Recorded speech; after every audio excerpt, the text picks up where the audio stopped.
What if the most celebrated attacking team in football history wasn't really an attacking team at all? What if 105 goals, Messi, Xavi, and all that jaw-dropping football was, at its core, a disguise? Here is the theory. Pep Guardiola's Barcelona, the side that demolished everyone from 2009 to 2012, was, at its foundation, a defensive system. Possession wasn't the point. It was the method. The triangles, the keep ball, the relentless recycling. First and foremost, those were about making sure the opponent never got a chance to attack. Now I know how that sounds. This is the team that scored 105 goals in a single La Liga season. Built around Lionel Messi, arguably the greatest footballer who ever lived. Xavi threading 90-pass games, Iniesta gliding through gaps that didn't exist. The entire football world watched Barcelona and thought, this is the apex of attacking football. Coaches flew in from 40 countries to study it. The consensus was unanimous, but what if the consensus missed the point entirely? Start with Guardiola himself. Martí Peranau's book, Pep Confidential, reveals that Guardiola explained possession to his players as a fundamentally defensive concept. He told them, in near-exact words, "Without the ball, we are a disaster. Not without the ball, we can't score." A disaster. And his training sessions weren't built around how to break down a defense. They were built around minimizing the seconds, literally counting seconds, in which the opponent could attack. Every drill was rehearsal for keeping the ball away from the other team, not for putting it in the net. That philosophy had a mechanism, the 6-second rule. The moment Barcelona lost possession anywhere on the pitch, the entire team launched a coordinated press, not a gentle jog toward the ball, a rehearsed, suffocating swarm. The target, recover within 6 seconds or get into defensive shape before the opponent can exploit the gap. Analysts estimated that at peak 2010-11, Barcelona hit that target in over 60% of ball loss events. Think carefully about what that actually is. That is a defensive transition protocol, a system designed to eliminate the danger window between losing the ball and regaining shape. It looked like aggression. It was protection. Then there is the Busquets decision, and this one is a microcosm of the entire reframing. When Guardiola took over in 2008, he had Yaya Touré, established international physical powerhouse, proven performer. He dropped him. In his place, he started a 20-year-old named Sergio Busquets, who had never played at this level. Every pundit questioned it, but Guardiola knew exactly what he was buying. Busquets wasn't a creator.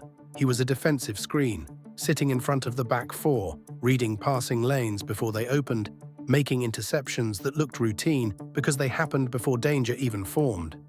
Xavi called him the most tactically intelligent player he ever shared a pitch with. In 2010-11, Busquets posted interception and ball recovery numbers among the highest in Europe for any player nominally classified as a midfielder. A defensive player wearing an attacking team's shirt. Now the numbers, because numbers don't lie. In 2009-10, Barcelona conceded just 24 goals across 38 La Liga matches. That is 0.63 goals against per game. The defensive return of a team whose primary design is to not concede.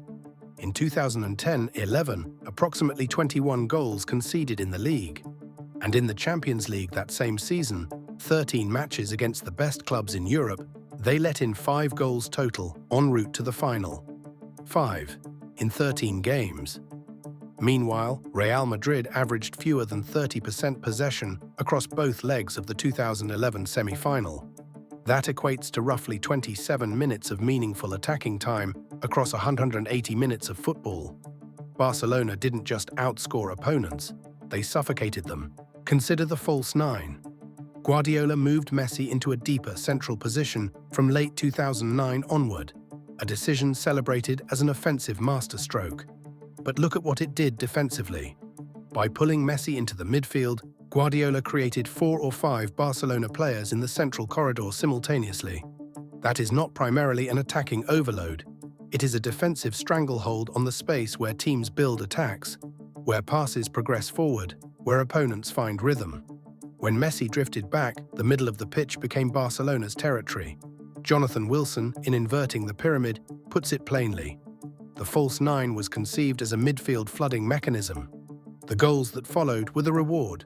The intent was control. Then there is Victor Valdés, the most overlooked piece of evidence in this entire argument. Barcelona's goalkeeper faced the lowest shot volumes in La Liga relative to his era. His save numbers look modest, but not because he was an ordinary goalkeeper, because shots never arrived. The system starved opponents of the ball in dangerous zones, and Barcelona ran a high defensive line that would be suicidal for almost any other team. But the press made it near statistically impossible for opponents to sustain possession long enough to run in behind it. The press was the back four's insurance policy. Valdés barely needed to be a hero because the system made heroics unnecessary. None of this came from nowhere. Guardiola played for Johan Cruyff's Barcelona in the early 1990s, and Cruyff had been articulating the same idea for decades, first at Ajax in 1971, then across the Pyrenees. In his autobiography, Cruyff wrote it plainly: "A team in possession cannot, by definition, concede in that moment. Possession, properly organized, is defense by other means." Guardiola didn't invent the idea. He operationalized it at industrial scale with the most technically gifted squad ever assembled. Even the rondo, that circular keep ball drill on every Barcelona training montage, was rehearsing pressing triggers as much as touch and technique.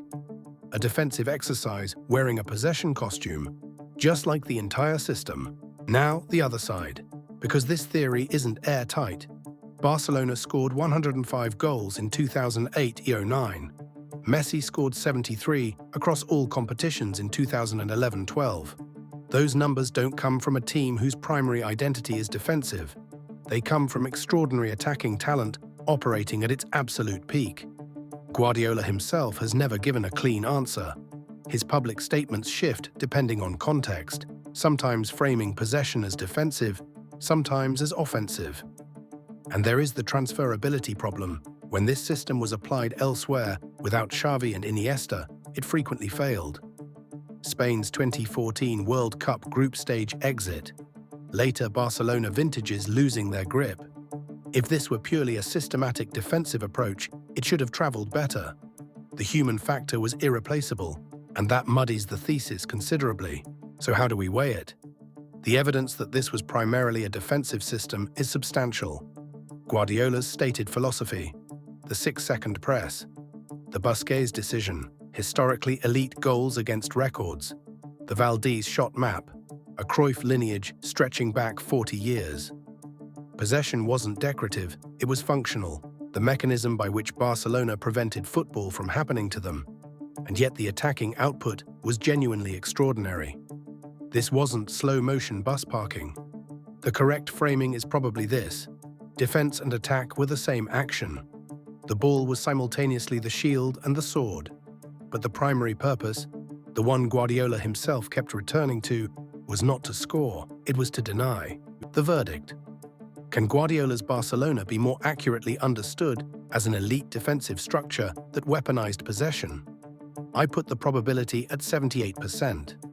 Not 100, because the attacking quality was real, intentional, and extraordinary. Not below 70, because the defensive logic is too consistent, too documented, and too statistically supported to be coincidental. The beautiful football was real, but it was also armor, the most elegant defensive system ever assembled, and for years almost nobody noticed.